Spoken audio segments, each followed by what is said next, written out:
రూమ్‌కొచ్చేసరికి కాంచన చదువుకుంటోంది. సబితని చూస్తూనే ఏంటి మేడం ఇంత ఆలస్యమైంది ఈరోజు? బ్యాంకులో పని ఎక్కువగా ఉందా? అంది. ఆ! ఇవాళ కాస్త ఎక్కువే. అదీగాక ఎవరో ఫ్రెండ్ కలిస్తే మాట్లాడుతూ ఉండిపోయాం అంది. అలాగా నేను ఇప్పుడే వచ్చాలెండి. ఎక్కడికి వెళ్ళావు? అన్నయ్యొచ్చాడు స్వీట్స్ తీసుకెళ్ళడానికి. అలాగే నాకు కాస్త షాపింగ్ పనుందంటే బైక్ మీద తీసుకువెళ్ళాడు. హైపర్ మార్కెట్‌కి వెళ్ళాం. కాస్మెటిక్స్ అయిపోయాయి తెచ్చుకున్నాం అంది. అలాగా అంటూ సవిత అలసటగా మంచం మీద వాలింది.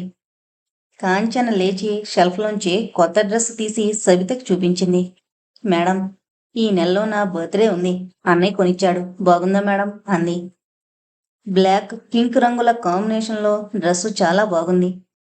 అక్కడక్కడ అద్దాల పనితనం కూడా ఉంది. నిజంగా చాలా బాగుంది కాంచన. ఎంత? అంది. 1200 మేడం. ఎక్కడ కొన్నాడు? అబిడ్స్‌లో కొన్నానన్నాడు అన్నయ్య. ఏంటి నువ్వు వెళ్ళలేదా? లేదు మేడం. నాకంటే అన్నయ్య ముందే వచ్చేశారుగా. కొనుంచాడట. ఇందాకొచ్చినప్పుడు తెచ్చాడు అంది. అలాగా అయితే మీ అన్నయ్య సెలక్షన్ బాగుంటుందన్నమాట. చాలా బాగుంటుంది. నా డ్రెస్సులు సగం అన్నయ్య కొనిచ్చినవే. నాకు తీరిక లేక వెళ్ళలేకపోయేదాన్ని. అసలు నాకంటే అన్నయ్య బాగా సెలక్షన్ చేస్తాడు. మా కాలేజీలో నా ఫ్రెండ్స్ అందరూ మెచ్చుకుంటారు అంది. అవునా? అయితే మీ అన్నయ్యకి ఆడవాళ్ళ డ్రెస్సుల సంగతి బాగా తెలుసునన్నమాట.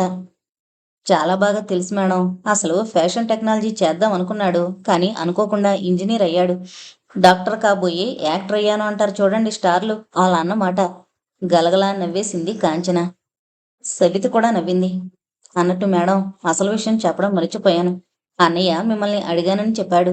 మీరు ఉంటారనుకున్నాడట. రోజు ఈ పాటికి ఆవిడ వచ్చేవారే. ఇవాళ ఎందుకో ఆలస్యమైంది అన్నాను. బాగా డిసప్పాయింట్ అయ్యాడు అంది. సబిత ఆశ్చర్యం నటించింది. అంత డిసప్పాయింట్ ఎందుకు? అంది. అంటే అదే మేడం. మీరు పరిచయం అయ్యారు కదా! పైగా నా రూమ్మేట్‌గా అందుకు. అన్నట్టు మీకో గుడ్ న్యూసు, నాకో బ్యాడ్ న్యూసు అంది. అదేంటి? అంది సవిత కళ్ళు సగం మడిచి. కాంచన నవ్వింది. మీకు స్పెషల్ రూమ్ అలాట్ అయింది. ఒక లెక్చరర్‌కి ట్రాన్స్‌ఫర్ అయిందట. ఆవిడ వెళ్ళిపోతుందట ఈ వారంలో. ఆ గదిని మీకు అలాట్ చేశారట. ఇందాక వార్డెన్ చెప్పడానికొచ్చారు. మీరు లేరు అంది. ఓహ్! థాంక్స్ అంది. క్షణంలో ఆమె ముఖం ప్రసన్నమైంది. అదిగో చూసారా మీకెంత సంతోషమో. కానీ నాకు బాధగా ఉంది మేడం. సరదాగా కలిసున్నాం. ముఖ్యంగా మీరు నాకు చాలా చక్కగా నచ్చారు. మీ అందం, మీ ఉద్యోగం అన్నీ. సబిత నవ్వింది. ఎందుకంత పొగడతా? నా వల్ల నీకు చదువుకునేందుకు డిస్టర్బెన్స్ అని నేను బాధపడ్డాను. అయినా ఇప్పుడు నేను ఉండేది ఇదే హాస్టల్లో కదా అంది. అవుననుకోండి అంది కాంచన. మేడం, నా బర్త్‌డేకి నా ఫ్రెండ్స్‌కి డిన్నర్ ఇస్తాను. మీరు తప్పక రావాలి.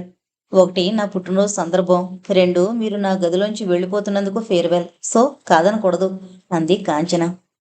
ఏదో అనబోయి సబిత మాట్లాడలేకపోయింది. సరే అంది సబిత. Thank you madam. ఇంతకీ ఎక్కడ డిన్నర్? ఏమో మేడం. అన్నయ్య ఎక్కడ బుక్ చేస్తాడో అంది.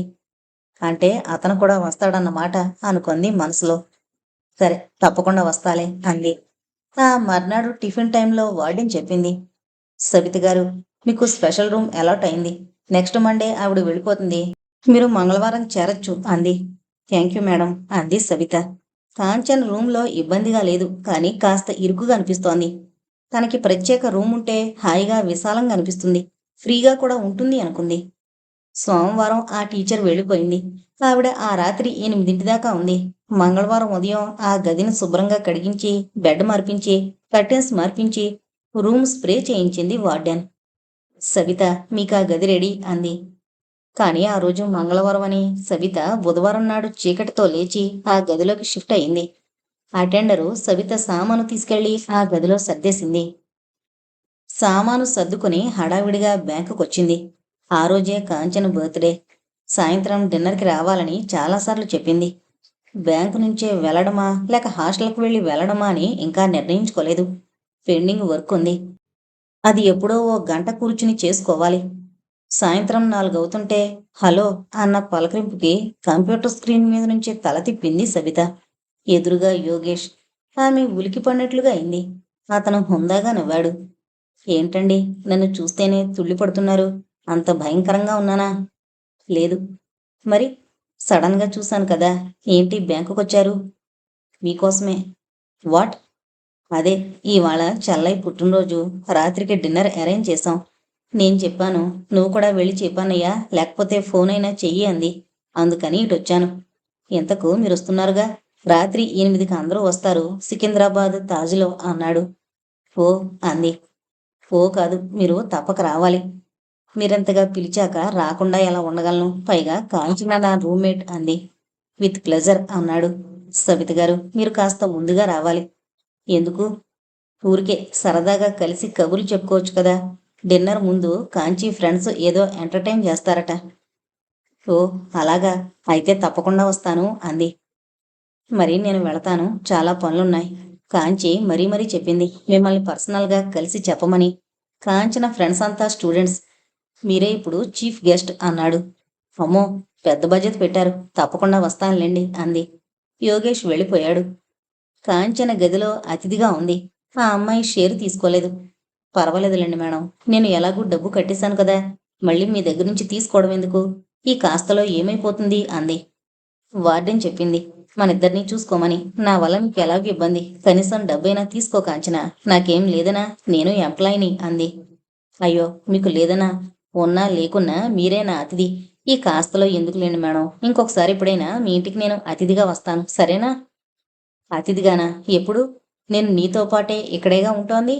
కాంచన నవ్వింది. భలే వారే, ఎప్పుడూ ఇలాగే ఇక్కడే ఉంటారా ఏంటి? మంచి ఉద్యోగంలో సెటిల్ అయ్యారు, పెళ్లి చేసుకోరా, అప్పుడు వేరే ఇల్లు తీసుకోరా అంది. సబిత తల విదిలించింది. ఓహ్ అంది. అప్పుడే అంత దూరం ఆలోచించావా? ఎందుకు ఆలోచించను మేడం, బాగా చదువుకున్నారు, బ్యాంక్ ఆఫీసర్ అయ్యారు, బాధ్యతలు లేవు. మీరు మీ తల్లిదండ్రులకు ఒక్కతే కూతురు, ఇంకేంటి అంది. సవిత పకపక నవ్వేసింది. అబ్బో, చాలా ఆలోచించావే అంది. ఆలోచించాలి కదా మేడం, నేను ఆలోచించకపోయినా ఇంట్రెస్ట్ ఉన్న వాళ్ళైనా చెప్తారుగా. అలాగా, నా గురించి అంత ఇంట్రెస్ట్ ఉన్న వాళ్ళు ఎవరు కాంచనా? సవిత కళ్ళు గుచ్చుగుచ్చి చూశాయి. ఇంకెవరు, మా అన్నయ్య. చప్పున నోరు జారి నాలుగు కరుచుకుంది. క్షణంలో సబిత ముఖంలో రంగులు మారిపోయాయి. నా గురించి మీ అన్నయ్యకి ఎందుకు అంత ఇంట్రెస్టు? ఆశ్చర్యపోయింది. అదిరిపడుతున్నట్లుంది సబిత గొంతు. కాంచనకి ఏం చెప్పాలో తెలియలేదు. మీ అన్నయ్యకి ఆడవాళ్ల దుస్తులెంపిక బాగా తెలుసన్నావు, ఆడవాళ్ళంటే కూడా ఇంట్రెస్టా ఏంటి అంది. కాంచన పకపక నవ్వేసింది. ఏమో మేడం, ఈసారి కనిపించినప్పుడు మీరే అడగండి ఆ విషయాలన్నీ. మిగతా ఆడవాళ్ల సంగతి గురించి నాకు తెలియదు గాని మేడం, మీరంటే మాత్రం అన్నయ్యకి చాలా ఆసక్తి. అన్నయ్య వచ్చినప్పుడల్లా మీ గురించి చాలా అడుగుతాడు అంది కొండ బద్దలు కొట్టినట్టు. కొంచెం సేపు సవిత మాట్లాడలేకపోయింది. ఏం మాట్లాడాలో తోచలేదు. అతనికి తన పట్ల ఆసక్తి ఉందని తెలుస్తోంది. కానీ చెల్లెల దగ్గర అస్తమానం. ఏంటి మేడం ఇంత ఆలోచన? కాంచన పకపక నవ్వేసింది. ఏం లేదు, మీ అన్నయ్య అస్తమానం నా గురించి ఏం అడుగుతాడు అంది. ఆమె నొసలు ముడుచుకుంది. కాంచన మళ్ళీ పకపక నవ్వింది. ఓ అదా, వేరే ఏముంది? మీ గురించిన వివరాలు. నీతో ఆవిడ సరదాగా మాట్లాడుతుందా? ఆవిడ తల్లిదండ్రులు ఎక్కడుంటారు? ఇలాంటివిలేండి మేడం. అంత మాత్రాన మీరు కంగారు పడవలసిన అవసరం లేదు. ఎందుకంటే మా అన్నయ్య ఏం రౌడీ కాదు. చదువు, సంస్కారం, మీలాగే మంచి ఉద్యోగం ఉన్నవాడు. పైగా మంచివాడు. అంటే చెడు అలవాట్లు లేనివాడు. అంతేకాదు, మంచి అమ్మాయి కనిపిస్తే పెళ్లి చేసుకోవాలని కూడా అనుకుంటున్నాడు. బహుశా అలాంటి ఆలోచన కూడా ఏదన్నా ఉందేమో నాకైతే తెలీదు. అస్తమానం మీ గురించి అన్నయ్య ఆసక్తిగా అడుగుతుంటే నాకు అలా అనిపించింది మేడం అంది. సబిత మాట్లాడలేకపోయింది. కాంచన మెడుకో, అయినా ఇంకా చిన్నపిల్లే, బాగా ఇన్నోసెంట్గా ఉంటుంది. కల్మషం తెలీదు. Plain heart. కడుపులో ఏదీ దాచుకోలేదు. ఆ ముగ్ధత్వం సబితని ఆకర్షించింది. మర్మం తెలీదు. పాపం అన్నీ చెప్పేస్తూ ఉంటుంది. ఇప్పుడు అలాగే చెప్పింది అనుకుంది సబిత. ఒక రకంగా మంచిదే అనిపించింది. యోగేష్ సబితని కూడా ఆకర్షించాడు. అతన్ని కూడా తను ఆకట్టుకుంది అనుకుంటే సంతోషం అనిపించింది. పెళ్లి విషయంలో తొందర పడకూడదు, సరైన ఎంపిక చేసుకోవాలి అన్నది ఆమె అభిమతం. సబితకి కొన్ని నిశ్చిత అభిప్రాయాలున్నాయి. చాలామంది భార్యాభర్తలు యాంత్రికంగా ఉంటారు. అంతేకాదు, ఏదో గంభీరంగా భర్త ముందు భార్య ఒదిగి సేవలు చేస్తూ ఉండాలన్నది ఆమెకు నచ్చదు. భార్యాభర్తలు స్నేహభావంగా ఉండాలి, సమఉజ్జీలుగా ఉండాలి, ఇద్దరికీ ఆర్థిక స్వాతంత్రం ఉండాలి, ఇద్దరిలో ఎవరూ ఎక్కువ కాదు, తక్కువ కాదు. ఇలాంటి నాగరిక భావాలున్న స్త్రీ సవిత. యోగేష్ తనకిగా తాను అలాంటి సంభాషణ ఎప్పుడన్నా తెస్తే మాట్లాడాలి అనుకుంది. సరే కాని అనుకుంది. ఎందుకంటే ఇంటి నుంచి తల్లి ఒత్తిడి ఎక్కువగా ఉంది పెళ్లి విషయంలో. తనకి నచ్చిన వరుణ్ణి తను ఎంచుకుంటే వాళ్ళు ఏది అనరు. లేకపోతే వాళ్ళు ఎవరినో ఎంపిక చేస్తారు. ఆ పరిస్థితి రాకుండా తన అభిరుచులకి అనుగుణంగా తనే ఒక వ్యక్తిని ఎన్నుకోవాలి. ఆ వ్యక్తి తన అభిప్రాయాల్ని గౌరవించేవాడుగా ఉండాలి అనుకుంది సవిత. ఇప్పుడు స్వయంగా యోగేష్ బ్యాంకుకొచ్చి డిన్నర్కి పిలిచేసరికి ఆమెకి కాంచన మాటలు గుర్తుకొచ్చాయి. కాంచనకి గిఫ్ట్‌గా ఇవ్వడానికి ఒక మంచి డ్రెస్ మెటీరియల్ నిన్ననే కొంది. 600 అయింది. ఆమె రూమ్‌ని నెలన్నర రోజులు షేర్ చేసుకుంది. కానీ కాంచన ఏమీ తీసుకోలేదు. సగం కడతానన్నా వద్దుగాక వద్దంది. అందుకని మంచి డ్రెస్ మెటీరియల్ తీసుకుంది. 6 దాటుతుంటే బ్యాంకు నుంచి హాస్టల్‌కొచ్చేసింది. జరీ పనితనం చేసిన జార్జెట్ చీరలో ముస్తాబయ్యి హోటల్ తాజ్‌కొచ్చింది. కారుని సెల్లార్లో పెట్టొస్తుంటే యోగేష్ మెట్ల దగ్గరే ఎదురుపడ్డాడు.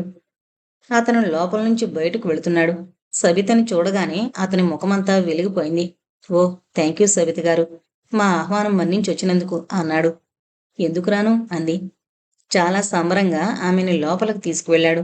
మీటింగ్ హాల్లో అప్పటికే కాంచన, ఆమె ఫ్రెండ్సు నవ్వులతో సరదాగా కబుర్లలో మునిగిపోయారు. యోగేష్ వాళ్ళ దగ్గరికి సబితని తీసుకొచ్చాడు. కాంచి, ఎవరొచ్చారో చూడు అన్నాడు. తల తిప్పిన కాంచన వావ్ అంటూ కేక పెట్టింది. గబాల్న లేచి సవిత 2 చేతులు పట్టుకుంది. థ్యాంక్యూ మేడం అంది ఆనందంగా. హ్యాపీ బర్త్డే కాంచన అంటూ చేతిలో గిఫ్ట్ ప్యాకెట్ అందించింది. థ్యాంక్యూ మేడం అంది కాంచన. కాంచి, నేను 10 నిమిషాల్లో వస్తాను. రాగానే పార్టీ మొదలు పెడదాం అన్నాడు. అప్పటికి సమయం రాత్రి 8 కావచ్చింది. యోగేష్ వెళ్ళాక కాంచన స్నేహితులకి సబితను పరిచయం చేసింది. వాళ్ళు దాదాపు 10 మంది దాకా ఉన్నారు.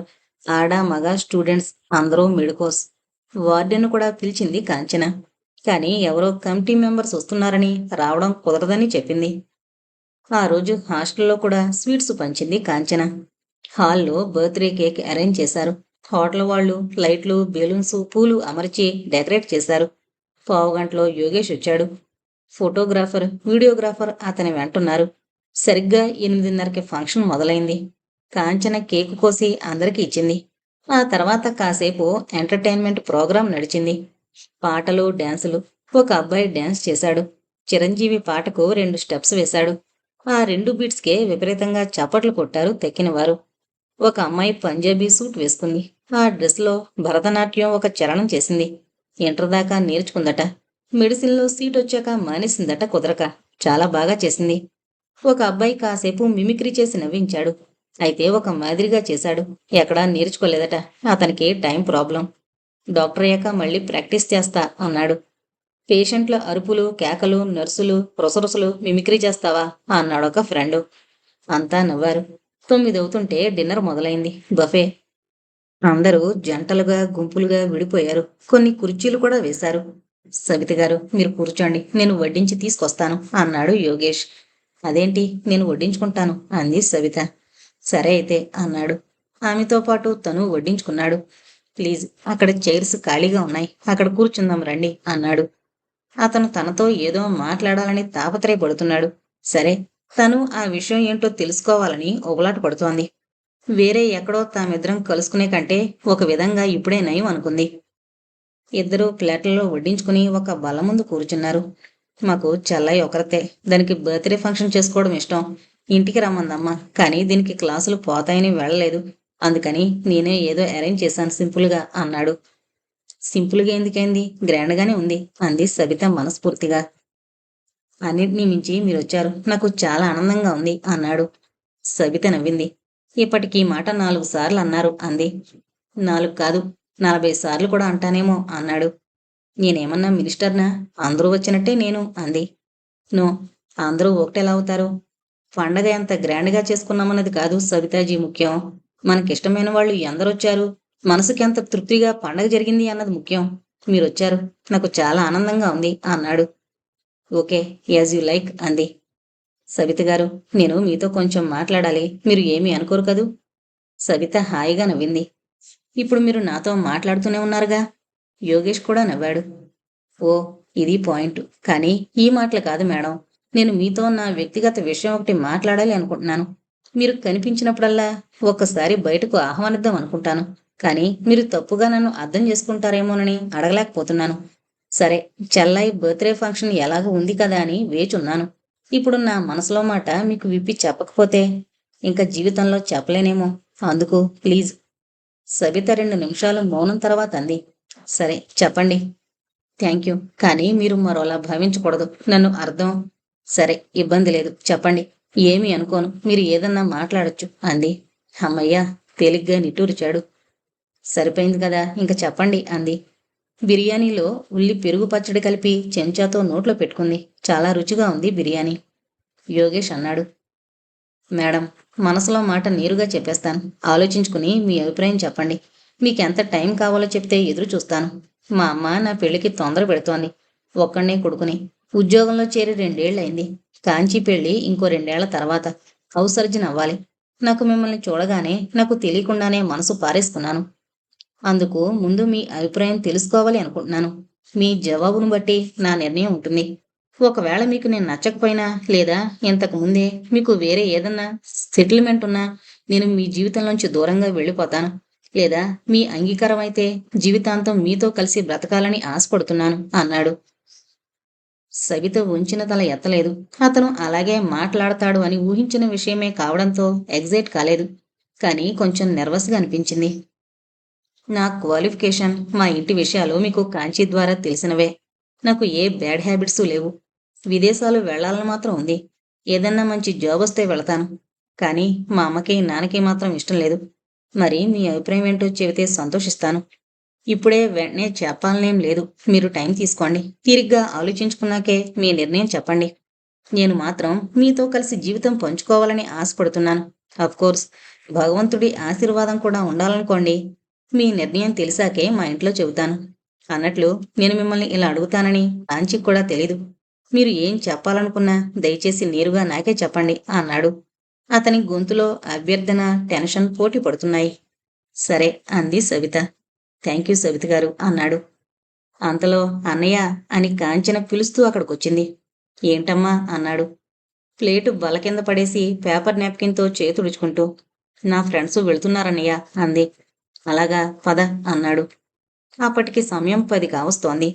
అందర్నీ సాగనంపాక కాంచన రిలాక్సింగ్ కుర్చీలో కూలబడి ఐస్ క్రీం రెండోసారి తినసాగింది. ఇంక నేను కూడా వెళతాను అంది సవిత. సవిత గారు, ఇఫ్ యూ డోంట్ మైండ్, శ్రమ అనుకోకపోతే వాళ్ళిద్దరికీ కూడా మీరు లిఫ్ట్ ఇవ్వాలి అన్నాడు యోగేష్. ఇందులో శ్రమేముంది? ముగ్గురు ఉండేది ఒకచోటే కదా, నాకు తోడుంటారు అంది. హాస్టల్ దాకా నేను వస్తాను మేడం. బై మీ జవాబు కోసం ఎదురు చూడమంటారా? ఆశగా ఆమె ముఖంలోకి చూశాడు. తప్పకుండా. కానీ నా జవాబు చెప్పే ముందు నేను మీతో కొంచెం మాట్లాడాలి. నేను చెప్పేది విన్నాక అప్పుడు మీరు ఏ నిర్ణయం తీసుకున్నారో నాకు చెప్పాలి. మిమ్మల్ని పెళ్లి చేసుకునేందుకు నాకు పెద్దగా అభ్యంతరాలేమీ లేవు అంది. అతను ఒక క్షణం డంగయ్యాడు. ఆ తర్వాత తేరుకుంటూ అన్నాడు. ఓ, విత్ ప్లెజర్. తప్పకుండా. ఎప్పుడు కలుసుకుందామో చెప్పండి అన్నాడు. ఈ వారంలో నాకు కొంచెం పని తక్కువగా ఉంది. శనివారం హాఫ్ డే అంది. Very nice. అయితే నేను మీకు ఆ రోజు ఫోన్ చేసి వస్తాను అన్నాడు. సరే అంది. కాంచన ఫ్రెండు కలిసి గిఫ్ట్ ప్యాకెట్లన్నీ కారులో సర్దారు. ఇద్దరూ బ్యాక్ సీట్లో కూర్చున్నారు. యోగేష్ కారు వెనక బైక్ మీద ఫాలో చేశాడు. అరగంటలో సవిత కారు హాస్టల్ గేట్లోంచి లోపలికొచ్చి పార్కింగ్లో నిలిచింది.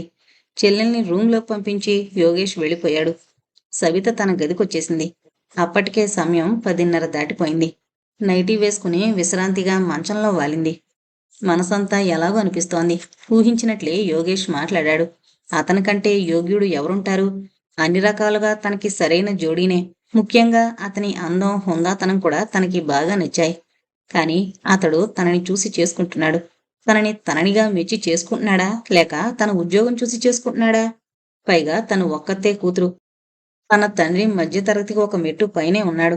కాంచన్ ద్వారా తన విషయాలన్నీ తెలుసుకుని తన ఆస్తిపై ఆశతో చేసుకుంటున్నాడా?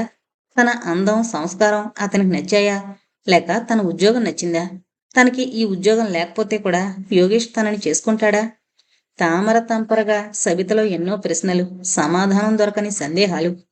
ప్రతి ఒక్కరికి తన ఉద్యోగం ఆకర్షణ అయిపోయింది. తర్వాతే తను అన్నది ఆమె నమ్మకం. అంటే ఈ బ్యాంక్ ఆఫీసర్ ఉద్యోగం లేకపోతే తను మైనస్ అన్నట్లే కదా. యోగేష్ ఒక మాట అన్నాడు. అవకాశం వస్తే విదేశాలకు వెళ్లాలనుంది. మంచి జాబ్ అయితే అక్కడే సెటిల్ అవుతానేమో కూడా అని. అది నిజమే కావచ్చు. ఎందుకంటే నేడు ప్రతి ఇంజనీరు కల విదేశాలు. మరి యోగేష్ కూడా విదేశాలు వెళితే తనని వదిలి వెళ్ళడు కదా. తనని వెంట తీసుకునే వెళ్తాడు. అప్పుడు తను ఉద్యోగం వదిలేయాల్సిందే. కాబట్టి దీన్ని బట్టి చూస్తే అతనికి తన ఉద్యోగం మీద పెద్దగా మోజు లేదనిపిస్తోంది. అంటే తననే నేరుగా ఇష్టపడుతున్నాడా? తన అందం, వ్యక్తిత్వం అతనికి అంతగా నచ్చాయా? తన గతం ఎలాంటిదైనా అతనికి అభ్యంతరం లేదా? నన్నుగా ఇష్టపడుతున్నాడా? అదే నిజమే అయితే తనకి మాత్రం అభ్యంతరం ఏమిటి? యోగేష్ నిజంగానే యోగ్యుడే అవుతాడు. తప్పకుండా వచ్చే శనివారం అతన్ని కలుసుకోవాలి అనుకుంది. నిద్ర బరువుకి కళ్ళు మూతలు పడుతుంటే. రూమ్కి వెళ్ళాక యోగేష్ కూడా ఆమె గురించి ఆలోచించాడు. తన మనసులో మాట చెప్పగానే సవిత ప్రతిస్పందన ఎలా ఉంటుందో అని భయపడ్డాడు. కానీ కూల్గా, ప్లెజెంట్గా ఉండడం తనని ఆనందపరిచింది. సవిత లాంటి భార్య దొరికితే తనకంటే అదృష్టవంతుడు ఎవరుంటారు? అందం, చదువు, ఉద్యోగం. కానీ ఏంటి తనతో మాట్లాడాలి అంటుంది? ఏమీ ఉంటుంది? తన ప్రపోజల్ ఒప్పుకోదేమనుకున్నాడు. కానీ తుది నిర్ణయం తనదే అన్నట్టుగా మాట్లాడింది. ఆమెకు గతం ఉందా? ఏదన్నా ప్రేమ వ్యవహారమా?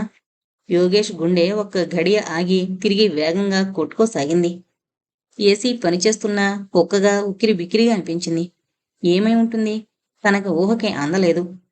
సబిత ఒక్కతే కూతురు. కొడుకులు లేరు. ఒకవేళ వాళ్ళ ముసలితనంలో కూతురి దగ్గర ఉండాలనుకుంటున్నారా?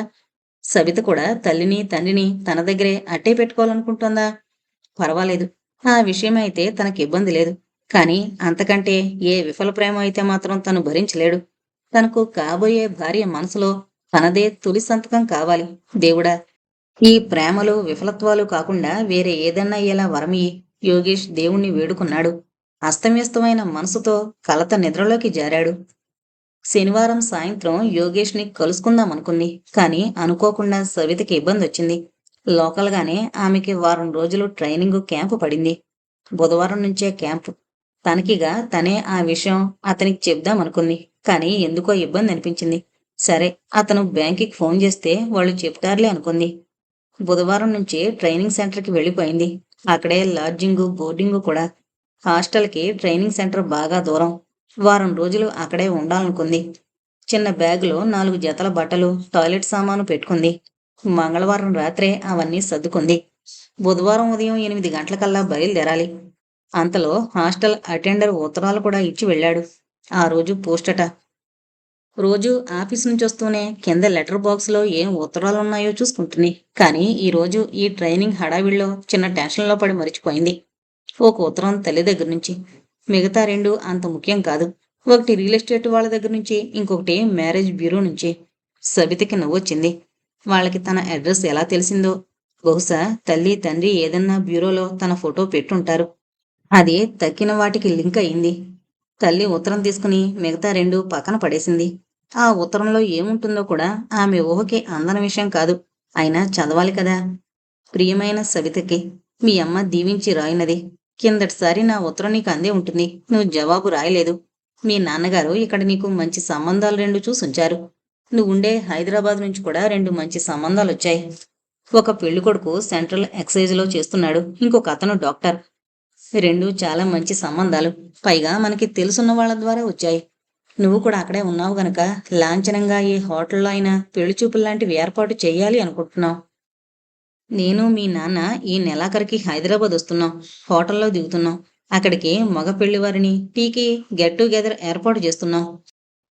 ఎలాగూ ఆ అబ్బాయిని చూస్తున్నాం కదా అని నీకు ఫోటోలు పంపడం లేదు. వాళ్ళకి నీ ఫోటోలు పంపాం. వాళ్ళు నచ్చిందన్నారు.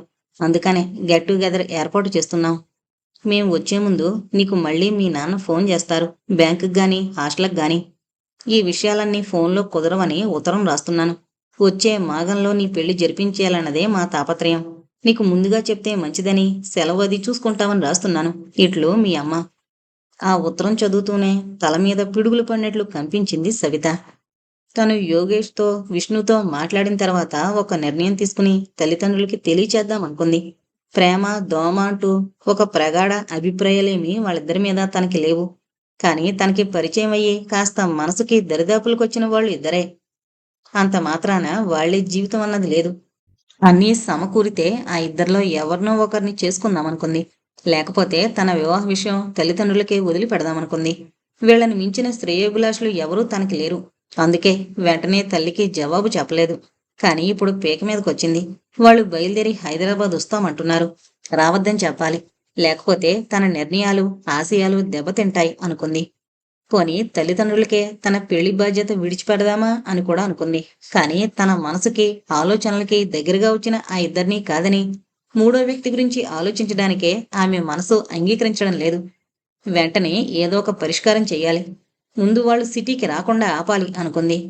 హ్యాండ్ బ్యాగ్లోంచి సెల్ తీసి ఇంటికి నెంబర్ కలిపింది. సబిత సెల్ ఉద్యోగంలోకి వచ్చిన కొత్తలోనే కొంది. కానీ తల్లికి చెప్పలేదు.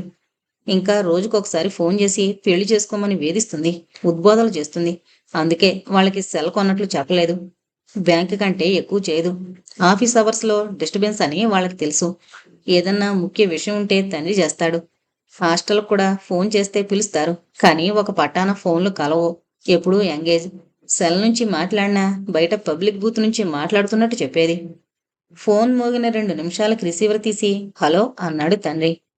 హలో, నేను నాన్న సబితని మాట్లాడుతున్నాను అంది.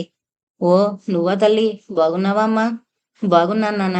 అమ్మ రాసిన ఉత్తరం ఇప్పుడే చూసుకున్నాను. మీరు ఈ నెలాఖరికి వస్తున్నట్లు రాసింది. కానీ ప్లీజ్ మీరు ఆగిపోండి, రావద్దు.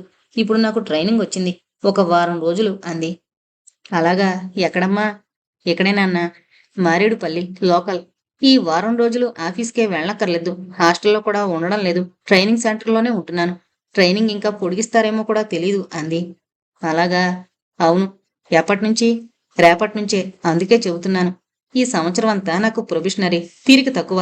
అందుకే నేను వాయిదా వేసింది. పర్మనెంట్ అయ్యాక చేసుకుంటాను అంది. దానికి దీనికి ఏం సంబంధం? ఎప్పటికి ఆలస్యమైంది. మనకి కావలసినప్పుడు మంచి సంబంధాలు వస్తాయా? కసిరింది తల్లి. నిజమే కావచ్చు. అయినా ఇప్పుడు మాత్రం కుదరదు. ఒక 2 నెలలు నేను చాలా బిజీ. ఈ ట్రైనింగ్ అది అయ్యాక శని ఆదివారాల్లో నేనే అక్కడికి వస్తాను. అప్పుడు చూద్దాంలే. లేకపోతే మీరన్నా వద్దురు గాని. ఇప్పుడు మాత్రం వద్దు, ఆగిపోండి. రేపటి నుంచి నేను బ్యాంకులో ఉండను, హాస్టల్లోనూ ఉండను. ఫోన్ చేయకండి అంది. తల్లి లవలవలాడింది. ఆమెని ఎలాగో ఒప్పించి ప్రయాణం ఆఫ్ చేయించేసరికి తల ప్రాణం తోక్కొచ్చింది సవితకి. అనుకుంటూ ఫోన్ పెట్టేసింది. మెడ మీదకి కత్తి పడినట్లు అనిపించింది. తనింక జాప్యం చేయకూడదు, ఏదో ఒకటి నిర్ణయించుకోవాలి అనుకుంది. తల్లి తండ్రి తనని ఎంతో అపురూపంగా ఆడింది ఆటగా పెంచారు. వాళ్ళకి తనొక్కతే కూతురు. వాళ్ళకి ముచ్చట్లు మురిపాలు ఉంటాయి. వాళ్ళని మభ్యపెట్టడం కూడా సంస్కారం కాదు. తనే ఒక నిర్ణయానికి రావాలి అనుకుంది చివరగా. బ్రెయిన్ వాష్ అయినట్లు అనిపించింది. రేపు మళ్ళీ హడావిడి అనుకుంటూ గదిలో లైట్ ఆర్పి మంచంలో చేరి కళ్ళు మూసుకుంది. అట్టే వ్యవధి లేకుండానే ప్రగాఢ నిద్ర ఆమెని ఆవహించింది.